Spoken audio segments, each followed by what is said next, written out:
Komisi 13 DPR RI bersama Direktur Jenderal Permasyarakatan meninjau program pembinaan kemandirian di Lapas Kelas 1 Makassar. Apresiasi pun diberikan terhadap pembinaan dan pelatihan industri garmen pada warga binaan. Program ini diharapkan menjadi contoh bagi lapas lain dalam melakukan kegiatan positif.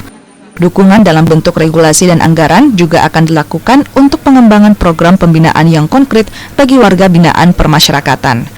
Komisi 13 sangat mendukung, mengapresiasi program industri garmen di lapas ini, dan insya Allah semangat Pak Agus Andrianto juga seperti itu, bahwa Pak Agus Andrianto sebagai Kementerian Imipas yang baru yang diberi amanah oleh Pak Presiden Prabowo pasti akan mengembangkan program-program binaan yang konkret kepada warga binaan untuk kesejahteraan warga binaan. Saya pikir demikian.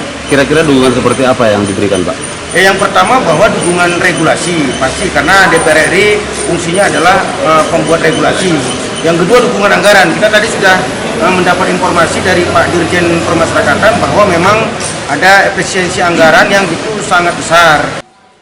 Pabrik garmen dalam Lapas Makassar ini menjadi yang pertama di Indonesia. Lapas Makassar bahkan kebanjiran orderan baik dari dalam kota maupun luar kota.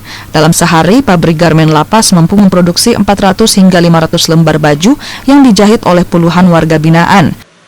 Dengan bekal pelatihan yang dapat menjadi bekal saat kembali ke tengah masyarakat. Sudah dari tahun 2021. Iya. Itu awalnya seperti apa dulu, Pak? Awalnya pengenalan mesin. Kalau tidak paham pengenalan mesin, baru pemasangan benang, pemasangan jarum. Kalau dalam sehari bisa menyelesaikan berapa? Dalam sehari biasa kurang lebih 200 sampai 300 lembar. 300 lembar pakaian. Itu ilmunya sudah dikuasai begitu, Pak? Sudah lumayan.